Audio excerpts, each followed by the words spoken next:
In today's breaking story, Tom Hanks and Jennifer Aniston just dropped a devastating bomb on Donald Trump. That's right, Hollywood heavyweights are stepping into the fight for free speech, and the timing couldn't be worse for Trump.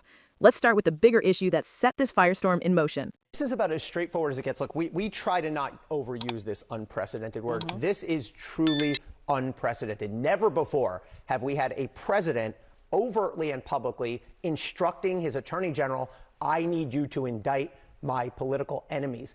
And why this is such a big deal is what has defined DOJ, what has made DOJ over the decades and centuries, Republican, Democratic administrations alike, is a degree of independence when it comes to that prosecutorial function. And so it's incredibly dangerous if you have a president who is ordering an AG, who knows nothing about the evidence, by the way, the president, to say, go after these people, indict them, evidence be damned. That is a red line that's being crossed. And as part of this, one U.S. attorney has been removed, another said to be being brought in. What does it do to put a new prosecutor on this? Well, it does nothing to improve the quality of the evidence against Letitia James or any of the other people. And this is an important point. We don't know here in the public all of the evidence against Letitia James, let's say, for example. However, we do know a couple things. One, a team of career prosecutors, the people who were running this case for months, looked at it and ultimately concluded there's not a viable criminal charge here. More to the point, the now former U.S. attorney, a guy named Eric Seibert,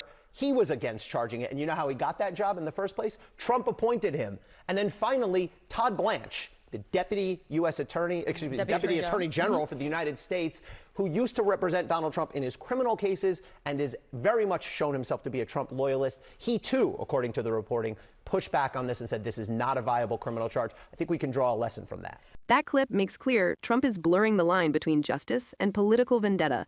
But the White House still tried to spin it differently. I want to point to something that the president said during his inaugural address. Never again will the immense power of the state be weaponized to persecute political opponents. We will not allow that to happen.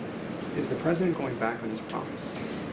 No. In fact, the president is fulfilling his promise to restore a Department of Justice that demands accountability.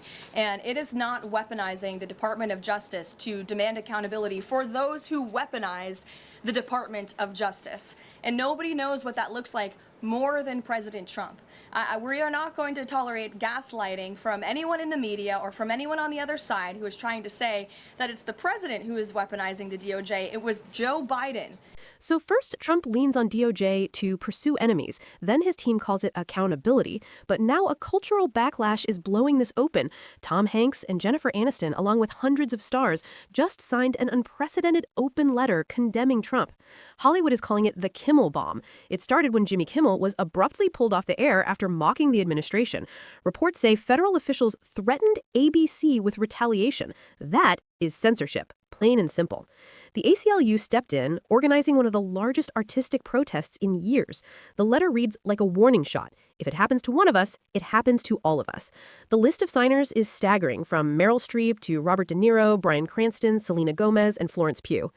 This isn't just celebrity noise. It's a mass cultural revolt against government overreach into free expression. And the stakes are massive. If comedians and actors can be silenced for criticizing power, what happens next to journalists, teachers, or ordinary citizens online? This is why the backlash matters. A sitting president leaned on private companies to punish critics. And in response, America's cultural icons are banding together to defend the First Amendment.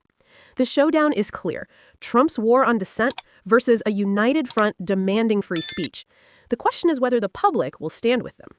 Thanks so much for watching. Don't forget to like this video, subscribe to Frontline Democrats, hit the notification bell, and drop a comment with your thoughts. Do you think Trump just crossed the line into outright authoritarianism?